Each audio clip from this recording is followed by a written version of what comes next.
നമസ്കാരം. ഈ നിയമസഭാ തെരഞ്ഞെടുപ്പിൽ എംപിമാരാരും മത്സരിക്കേണ്ട എന്നായിരുന്നു ഹൈക്കമാൻഡിന്റെ തീരുമാനം. എന്നാൽ തനിക്ക് കണ്ണൂരിൽ മത്സരിക്കണം എന്നായിരുന്നു കെ സുധാകരൻ അന്നും ഉറപ്പിച്ചു പറഞ്ഞിരുന്നത്. പക്ഷേ ഹൈക്കമാൻഡ് ശക്തമായ നിലപാടെടുത്തു, എംപിമാരാരും മത്സരിക്കേണ്ട എന്നുള്ളത്.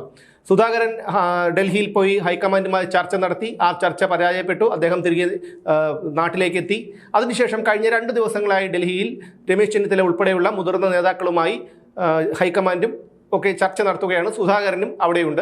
അപ്പോൾ ഇന്നലെ പുറത്തു വന്ന വാർത്ത സുധാകരനും അടൂർ പ്രകാശിനും മാത്രം ഇളവ് നൽകും എന്നുള്ളതാണ്. മത്സരത്തിൽ ഇളവ് നൽകും എന്നുള്ളതായിരുന്നു. എന്നാൽ മണിക്കൂറുകൾക്ക് തന്നെ ആ വാർത്ത തിരുത്തി പുറത്തു വന്നു. അതായത് ആറ്റിങ്ങൽ മണ്ഡലത്തിൽ നിന്നുള്ള MP-യാണ് അടൂർ പ്രകാശ്.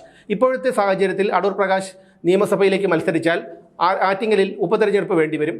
അടൂർ പ്രകാശിനെ പോലെയുള്ള ഒരു ശക്തനായ നേതാവിന് മാത്രമേ അവിടെ ആറ്റിങ്ങലിൽ UDF-നെ പ്രതിനിധീകരിച്ച് വിജയിക്കാൻ കഴിയൂ. അപ്പോൾ ഇനി അടൂർ പ്രകാശ് രാജിവെച്ച് നിയമസഭാ തെരഞ്ഞെടുപ്പിൽ മത്സരിച്ചാൽ ഈ ആറ്റിങ്ങലിലെ സ്ഥിതി എന്താകുമെന്നുള്ള ഒരു ആശങ്കയുണ്ട്. അതുകൊണ്ട് തന്നെ അടൂർ പ്രകാശ് മത്സരിക്കേണ്ട എന്നൊരു തീരുമാനത്തിലെത്തി. പക്ഷേ കെ സുധാകരൻ മത്സരിക്കും എന്നുള്ളത് തന്നെയായിരുന്നു ഇന്നലെ വന്ന തീരുമാനം. അതോടുകൂടി ഈ കേരളത്തിലെ ഏറ്റവും കൂടുതൽ ഫാൻസ് ഉള്ള ഒരു രാഷ്ട്രീയ നേതാവാണ് കെ സുധാകരൻ. ഈ സുധാകരൻ്റെ അണികളും കേരളത്തിലെ ജനങ്ങളുമൊക്കെ വല്ലാത്ത ഒരു ആവേശത്തിലും സന്തോഷത്തിലുമൊക്കെ ആയിരുന്നു. എന്നാൽ ഇന്ന് രാവിലെ സ്ഥിതിഗതികളൊക്കെ മാറി. അദ്ദേഹത്തിന് സീറ്റ് നിഷേധിച്ചു എന്നുള്ള വാർത്തയാണ് പുറത്തു വന്നിരുന്നത്. പക്ഷേ പിന്നീട് സുധാകരൻ പാർട്ടിയോട് ഗുഡ് ബൈ പറഞ്ഞു എന്നുള്ള ഒരു നിലയിലേക്ക് കാര്യങ്ങളെത്തി. അതോടുകൂടി എല്ലാവരും നിരാശയിലായി. അങ്ങനെ ഇരിക്കുമ്പോഴാണ് ഇപ്പോൾ പുതിയൊരു വാർത്ത പുറത്തു വരുന്നത്. സുധാകരന് മത്സരിക്കാനായി ഹൈക്കമാൻഡ് അനുമതി നൽകിയിട്ടുണ്ട്. അദ്ദേഹം കണ്ണൂരിൽ തന്നെ മത്സരിക്കും എന്നുള്ളതാണ്. ഇത് തീർത്തും സന്തോഷകരമായിട്ടുള്ള ഒരു കാര്യമാണ്. പക്ഷേ ഇതിൽ മറ്റൊരു വിഷയം കൂടി ഈ കാര്യത്തിലുണ്ട്. അതായത് ഈ കാര്യത്തെ ഇത്രയും വഷളാക്കിയത്, ഈ തിരഞ്ഞെടുപ്പ് കാലത്ത് ഇത്രയും ദിവസങ്ങൾ, 2-3 ദിവസങ്ങൾ ഒരു നിർണായകമായിട്ടുള്ള ദിവസങ്ങളായിരുന്നു. ആ ദിവസങ്ങളെ ഒരു ആശങ്കാകുലമാക്കിയത് പ്രധാനമായും ഈ VD സതീശൻ ഉൾപ്പെടെയുള്ള ചില നേതാക്കളാണ്. അധികാരമോഹികളായ ചില നേതാക്കളാണ്.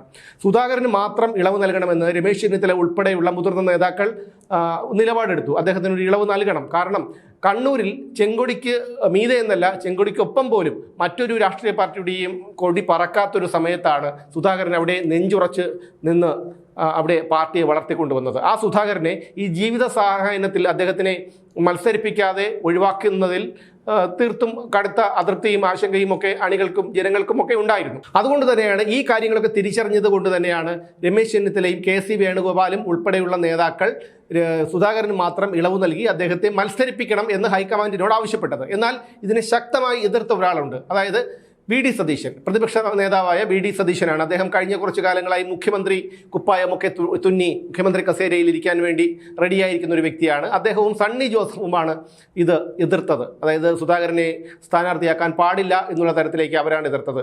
കേരളം കണ്ട ഏറ്റവും കഴിവുകെട്ട ഒരു രാഷ്ട്രീയ നേതാവ്, ഒരു പ്രതിപക്ഷ നേതാവായ VD സതീശന് ഈ സുധാകരനെ പോലെയുള്ള ഒരാൾ നിയമസഭയിലേക്ക് വന്നാൽ തൻ്റെ ആധിപത്യം പാർട്ടിയിൽ നഷ്ടപ്പെടുമോ എന്നുള്ള ഒരു ഭയം സണ്ണി ജോസഫിനും VD സതീശനും ഒക്കെ ഉണ്ട്. VD സതീശനെ എന്നു മുതലാണ് കേരളം അറിഞ്ഞു തുടങ്ങിയത്? VD സതീശനെ 3-4 വർഷങ്ങൾക്ക് മുൻപ് രമേശ് ചെന്നിത്തലയെ പ്രതിപക്ഷ സ്ഥാനത്ത് നിന്ന് മാറ്റണമെന്ന് ആവശ്യപ്പെട്ടുകൊണ്ടുള്ള ഒരു ഘട്ടം വന്നപ്പോഴാണ് VD സതീശനെ ജനങ്ങൾ അറിഞ്ഞു തുടങ്ങിയത്. അയാൾ 2-3 തവണയൊക്കെ പറവൂരിൽ നിന്ന് MLA ആയിരുന്നു. VD സതീശൻ എന്ന് കേട്ടപ്പോൾ ഞാൻ ഉൾപ്പെടെയുള്ള ആൾക്കാരൊക്കെ വിചാരിച്ചിരുന്നത് ഇത് BD രാജപ്പൻ്റെ ആരെങ്കിലും ആണോ എന്നുള്ളതായിരുന്നു വിചാരിച്ചിരുന്നത്. ഏകദേശം അദ്ദേഹം ആദ്യമായി VD സതീശനെ ശ്രദ്ധിച്ചപ്പോൾ തന്നെ അദ്ദേഹത്തിൻ്റെ ആ ഒരു ചിരിയും മറ്റുമൊക്കെ കണ്ടപ്പോൾ VD സതീശനുമായിട്ട് നിറത്തിൽ മാത്രമേ വ്യത്യാസമുള്ളൂ. ബാക്കിയുള്ള കാര്യങ്ങളൊക്കെ അദ്ദേഹത്തിൻ്റെ ചിരിയും അദ്ദേഹത്തിൻ്റെ ഈ ഒരു വിട്ടിത്തരവും ഒക്കെ ഏകദേശം അതുപോലെ തന്നെയാണ്. അപ്പോൾ അതുകൊണ്ട് തന്നെ അങ്ങനെ ആ ഒരു സമയത്താണ് കോൺഗ്രസിനെ പ്രതിസന്ധിയിലാക്കിക്കൊണ്ട് ഒരു നിർണായക ഘട്ടത്തിൽ രമേശ് ചെന്നിത്തലയെ പുറത്താക്കിക്കൊണ്ട് സതീശൻ കടന്നു വരുന്നത്. അതിനുശേഷം ഈ പാർട്ടിക്ക് ഇപ്പോൾ ഈ കോൺഗ്രസ് മുന്നിട്ട് നിൽക്കുന്നത് തന്നെ പിണറായി വിജയൻ്റെ ഭരണവിരുദ്ധ വികാരവും അതോടൊപ്പം സ്വർണ്ണക്കൊള്ള ഉൾപ്പെടെയുള്ള കേസുകളും ഉയർന്നു വന്നതാണ്. അല്ലാതെ പ്രതിപക്ഷ നേതാവ് സമരങ്ങളെ മുന്നിൽ നിന്ന് നയിച്ചതുകൊണ്ടോ സർക്കാരിനെ ഏതെങ്കിലും വിധത്തിൽ പ്രതിരോധത്തിലാക്കിയത് കൊണ്ടോ ഒന്നുമല്ല. എന്തായാലും പറഞ്ഞു വന്നത് ഈ VD സതീശൻ തോറ്റു, കെ സുധാകരൻ ജയിച്ചു എന്നുള്ളതാണ്. കാരണം കെ സുധാകരനെ പോലെയുള്ള നേതാക്കൾ അവരുടെ പങ്കാണ്. പ്രധാനമായും കെ സുധാകരനാണ് കണ്ണൂരിൽ ഈ പാർട്ടിയെ വളർത്തി ഇത്രമേലെത്തിച്ചത്. അവിടെയാണ് ഈ പറയുന്ന ഒരു പ്രവർത്തനവും ഒന്നും ചെയ്യാതെ എങ്ങനെയൊക്കെയോ കയറിക്കൂടിയ വി ഡി സതീശനെ പോലെയുള്ളവർ ഇപ്പോൾ നേതൃസ്ഥാനത്തേക്ക് വരുന്നത്, മുഖ്യമന്ത്രി കുപ്പായം തച്ചുവെച്ച് കാത്തിരിക്കുന്നതും എന്തായാലും ഇത് വളരെ സന്തോഷകരമായിട്ടുള്ളൊരു വാർത്തയാണ്. ഈ പറയുന്ന വി ഡി സതീശനെ പോലെയുള്ള ഈ ഒരു നേതാക്കളെ ഈ കോൺഗ്രസ് പാർട്ടിയുടെ മുൻനിരയിൽ നിർത്തിയാൽ പാർട്ടി തകർന്നടിയുമെന്നുള്ള കാര്യത്തിൽ തർക്കമൊന്നുമില്ല. രമേശ് ചെന്നിത്തലയെ പോലെയുള്ള പക്വതയുള്ള നേതാക്കൾ ഒരു കാര്യങ്ങളെ പക്വതയോടുകൂടി കാണുകയും മാധ്യമങ്ങളോട് പക്വതയോടുകൂടിയും ക്ഷമയോടുകൂടിയും സംസാരിക്കുകയും വിശദീകരണം കൊടുക്കുകയും ഒക്കെ ഉള്ള നേതാക്കളാണ് പാർട്ടിയിൽ വേണ്ടത്. അല്ലെങ്കിൽ ഈ വി ഡി സതീശനെ പോലെയുള്ളവരെ ഈ പാർട്ടിയുടെ മുന്നിൽ നിർത്തിയാൽ കോൺഗ്രസ് പാർട്ടി തകർന്നടിയുമെന്നുള്ള കാര്യത്തിൽ ഒരു തർക്കവുമില്ല. എന്തായാലും വി ഡി സതീശന് ശക്തമായിട്ടുള്ള ഒരു തിരിച്ചടിയും കെ സുധാകരന് വലിയൊരു വിജയവുമാണ് ഇതിലൂടെ കിട്ടിയിരിക്കുന്നത്.